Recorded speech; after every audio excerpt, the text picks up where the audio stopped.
dengan murid. Bisa next. Ya, di sini Bapak Ibu ada teori kontrol, di mana Dr. William Glasser ini memaparkan teori-teori kontrol, yaitu ada fungsi guru mengontrol murid dan sebagainya. Ya, ini lanjutannya. Next. Nah, di sini ada perubahan paradigma Bapak Ibu, di mana stimulus respon menjadi teori kontrol. Kalau realitasnya itu kita sama, sebenarnya kita kan sama, gitu ya. Tetapi yang membuat teori kontrolnya itu adalah kalau kita itu memiliki kebutuhan yang berbeda. Jadi nggak bisa antara satu orang itu diperlakukan sama dan harus nurut. Jangan kalau maju sebelum. Nah, terus selanjutnya contohnya orang lain bisa mengontrol saya kalau stimulus respon, tapi harus dirubah paradigma itu bahwa hanya Anda yang bisa mengontrol diri. Jadi kenapa dibilang anak-anak itu mau dibilangin kayak apa juga dia nggak bakal dengar dulu, karena memang dia tidak bisa dikontrol oleh orang lain, karena yang bisa mengontrol itu hanya dirinya sendiri. Dan bagaimana cara mengontrol diri itu harus bisa disadarkan anaknya. Next, dan masih ada contoh-contoh yang lainnya. Nah, dalam mengontrol diri itu ada nilai-nilai kebajikan di dalamnya, yaitu nilai-nilai yang sesuai dengan profil pelajar Pancasila. Sudah hafal lah ya ini. Hafal Bu. Hafal. Lanjut. Nah, di sini dia dosen dalam bukunya Restructuring School Discipline, coba Bu Anis dibaca. Dian dosen dalam bukunya Restructuring School Discipline menyatakan ada 3 motivasi perilaku manusia. Pertama, untuk menghindari ketidaknyamanan atau hukuman. Kedua, untuk mendapatkan imbalan atau penghargaan dari orang lain. Yang ketiga, untuk menjadi orang yang mereka inginkan dan menghargai diri sendiri dengan nilai-nilai yang mereka percaya. Nah, dari 3 motivasi perilaku manusia ini, kalau Bapak Ibu lihat, realnya kan memang iya ya, kalau orang itu melakukan perilaku itu hanya untuk menghindari ketidaknyamanan atau untuk menghindari hukuman. Misalnya banyak orang yang pakai helm biar nggak ditilang, padahal kan untuk keselamatan, atau untuk mendapatkan imbalan kerja, biar dapat saya kerja biar dapat gaji, gitu. Sehingga pas kerja itu ya udah datang nggak peduli lingkungannya itu ada apa-apa nggak peduli, karena dia motivasinya hanya ingin mencari imbalan dari orang lain. Nah, yang ketiga ini ya, siapa yang sudah mencapai motivasi ketiga ini? Pak Made, ya benar ya, motivasinya untuk menjadi orang yang mereka inginkan dan menghargai diri sendiri dengan nilai-nilai. Apa tadi nilai-nilainya Pak Made? Sesuai profil pelajar. Oke, next. Nah, jadi Bapak Ibu sebelum membentuk atau membuat keyakinan kelas, sebenarnya tahapannya itu kita mengetahui dulu tadi paradigma bahwa anak-anak kita itu bukan untuk tadi ya kita melakukan sama, padahal kebutuhan anak itu berbeda. Nah, kita harus tahu dulu perubahan paradigma. Lalu tadi yang kedua adalah motivasi. Nah, baik motivasi itu untuk dari anak itu atau dari gurunya. Misalnya, udah sini sebut anak masuk nanti gimana sama Pak Tatak lo. Kalau nggak masuk, misalnya ya guru piket supaya cari aman, atau guru yang di dalam kelas itu biar anaknya ada CCTV itu biar kelihatan ibu ngajar. Yang penting kalian diem deh. Nah, itu motivasi motivasi yang macam-macam motivasi. Nah, di sini membentuk keyakinan kelas. Nah, keyakinan kelas itu bersifat lebih abstrak daripada peraturan. Ya, apa ini maksudnya? Kalau yang ada kan sekarang peraturan itu. Nah, ini nih kalau abstrak itu berarti apa buatnya? Kayak sebetulnya abstrak itu ya nyata. Sebetulnya tidak seperti peraturan, tapi sebetulnya peraturan di mana itu keyakinan antar semua warga kelas pada khususnya dan warga sekolah pada umumnya. Nah, keyakinan kelas ini tidak terlalu banyak, tapi dipahami semua orang. Jadi nanti ada poin-poinnya. Nah, keyakinan kelas sebaiknya sesuatu yang dapat diterapkan di lingkungan tersebut. Jangan kesepakatan bayar uang kas 100.000 gitu. Padahal di situ kondisi anak kan beda-beda. Ya sepakat kita Bu, sawangannya 100.000 uang kasnya. Ya lanjut.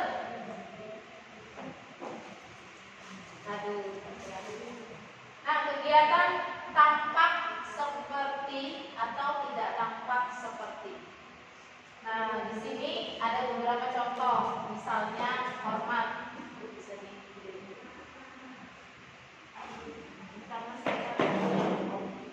Jadi dalam membuat pendalaman keyakinan kelas itu ada teori T, ya teori T bentuknya tabel. Nah di sini contoh kata kuncinya itu hormat, tentang hormat ya. Tampak seperti datang tepat waktu. Tidak tampaknya itu sering hadir terlambat. Nah terus menyapa teman dan guru setiap hari. Tidak tampaknya seperti tak acuh kepada teman dan guru. Jadi tampaknya itu datangnya tepat waktu.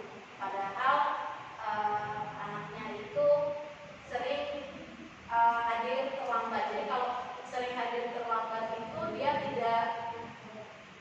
tidak dianggap ada gitu. Jadi tidak tampak seperti ini sebetulnya agak sulit ya pemahamannya. Nah terus yang bekerja, takut bekerja dan tekun bekerja dan menyimak guru. Ya yang kelihatan bagus itu adalah anak yang tekun bekerja dan menyimak guru. Tidak tampak seperti tidak mendengarkan guru dan acuh tak acuh. Jadi anak yang tidak mendengarkan guru ini dan acuh tak acuh itulah yang tidak tampak. Jadi tidak dianggap kalau anak ini ada di kelas itu, sehingga anak yang acuh tak acuh itu maka akan mendapat label biasanya apa berarti mendapat label apa kalau yang anak-anak acuh ya nakal, label seperti itu. Jadi dia rasa diterima dan dimiliki. Nah, bagaimana bisa melibatkan semua anggota kelompok dalam aktivitas pembelajaran? Tidak tampak seperti mengucilkan salah satu teman kita.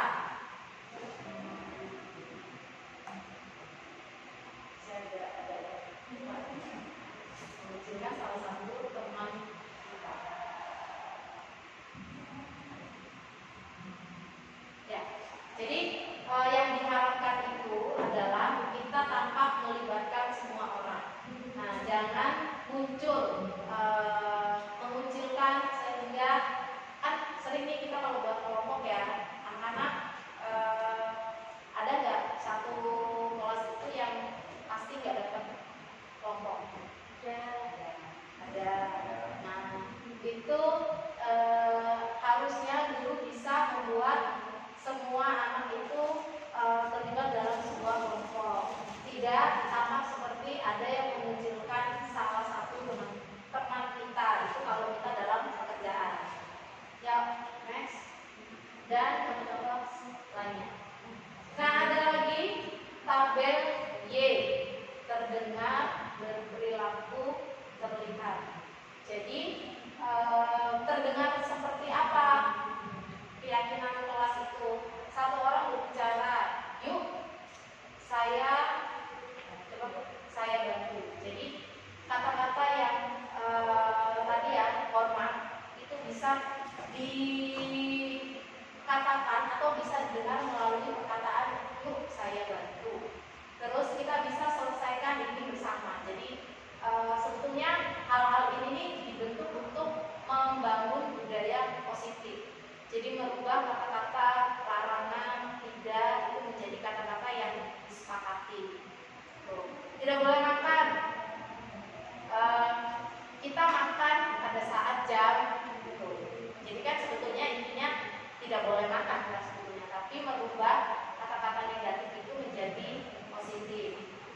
Nah, terus yang perilaku ini bisa ditunjukkan melalui senyum, memberi salam, memberi hormat, lalu apa yang terlihat berempati terhadap perasaan orang lain, memegang barang orang lain hanya dengan izinnya.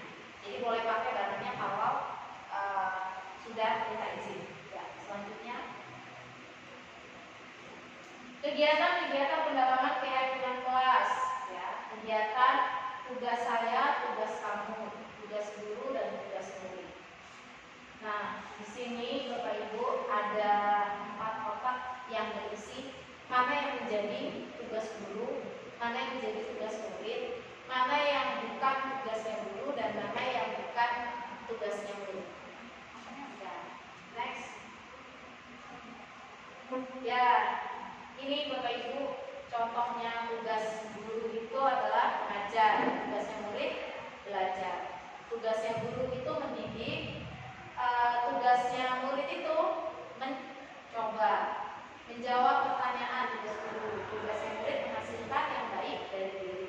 Lalu guru tugasnya bukan menyakiti atau disakiti. Nah, ini kemarin yang anak-anak bilang ya, mungkin Bapak Ibu membuat keyakinan kelas, jadi anak-anak pengennya gurunya nggak marah-marah, ya, jadi gurunya tidak boleh menyakiti. Tapi kembali saya bilang, tapi anak-anak juga tidak boleh buat marah gurunya. Nanti anak juga, guru juga tugasnya bukan untuk disakiti, misalnya dicuekin, ditinggalin pas jam pelajaran, kabur, ya, itu salah satu hal yang menyakiti. Oke, ya, selanjutnya. Nah, hal-hal yang dialami anak-anak atau yang dilakukan anak-anak itu tergantung kebutuhan dasarnya terpenuhi atau tidak. Jadi sebagai manusia itu memiliki 5 kebutuhan dasar, yaitu butuh kasih. Cailah. Udah. Dari budaya positif. Ya, jadi Bapak Ibu, nilai-nilai yang muncul tadi bisa menjadi budaya positif daripada kita menjudge marah-marah terus, ya. Jadi memang ini budaya positif yang dibangun ini diharapkan itu tadi ya, meyakini bersama antara guru dan murid. Ya, kira-kira seperti itu Bapak Ibu, bagaimana kita menumbuhkan budaya positif.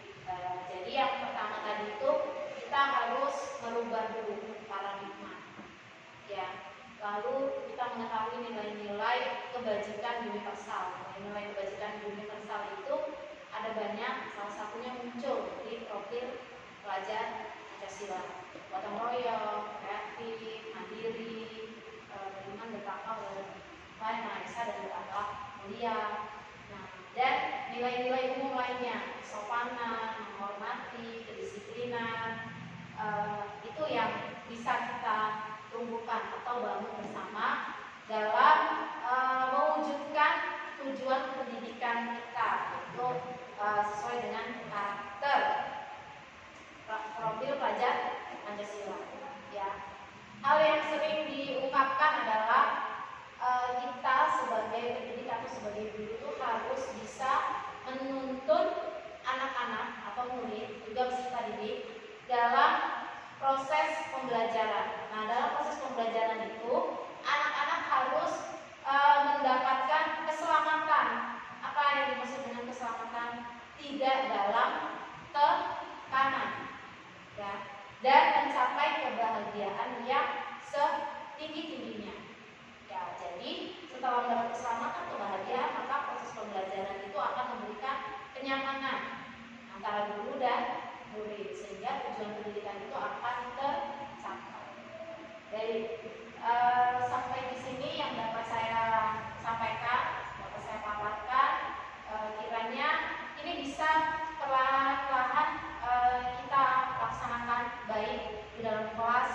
dari dalam kelas maupun pada saat kegiatan sekolah. Ya, terima kasih atas perhatiannya. Ucapkan selamat sore. Cek.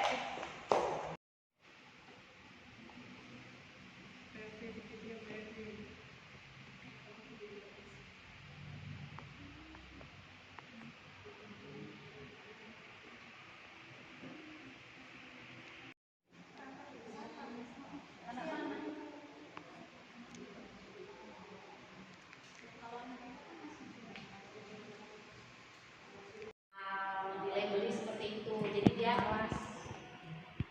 Nah, rasa diterima dan dimiliki. Nah, bagaimana bisa melibatkan semua anggota kelompok dalam aktivitas pembelajaran? Tidak tampak seperti mengucilkan salah satu teman kita.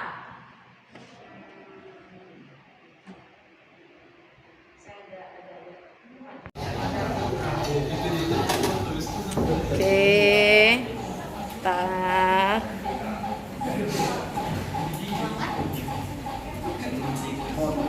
Saya pribadi merasa senang karena dengan Bu Santi mengajak saya untuk bertemu dan untuk menyadari kesalahan saya sendiri, saya menjadi pribadi yang mau jujur, yang mau berpikir, dan mau mengakui kesalahan. Saya merasa senang bisa bertemu dengan Bu Santi karena saya diajarkan bagaimana berkomunikasi dengan baik saat ada masalah yang kecil ataupun yang besar. Karena dengan kita berkomunikasi dengan baik dapat menyelesaikan masalah yang kecil ataupun yang besar. Dan komunikasi yang baik itu tidak hanya untuk menyelesaikan masalah, bisa saja kita berkomunikasi dengan guru atau orang yang lebih tua daripada kami.